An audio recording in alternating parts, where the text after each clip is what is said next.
Good evening. Our top story. Civil War history surfaced right here in our area today. A letter signed by Robert E. Lee was found on Donald Ave by resident Maddie Harrington. Harrington was going through an old trunk in her attic when she found some old papers. The letters were dated August 17, 1863, and was written to Harrington's great-grandfather after the Battle of Gettysburg. In the letter, Lee talks about the battle, saying he made some mistakes, but is still optimistic about the outcome of the war. The letter is now in the custody of the University History Department, where Dr. Robert Weir is checking the letter's authenticity. New coach, new ideas at Harbrace University. The women's basketball team will have a new coach starting next season. Coach Jess Story resigned at the end of last year after the basketball team fell on hard times. Last year's record was 3 wins and 22 losses, making it the third losing season in a row.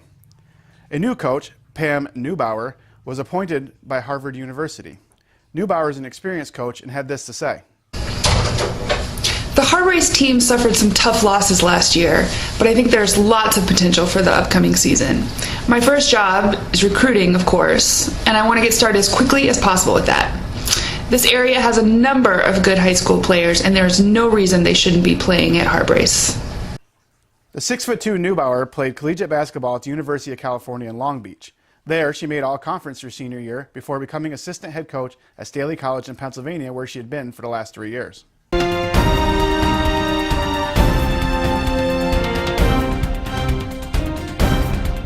It's gonna rain. Back to you, Joe. Thanks, Joe. You're a handsome man.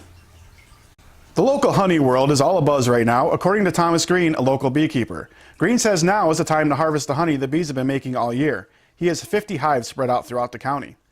Green and many other beekeepers start the process by carefully removing the frames of honey out of one of the hives.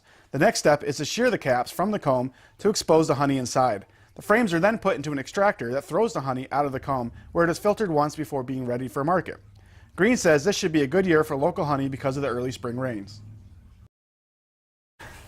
That's it for us here at JNN, the Joe News Network. Stay tuned for something else.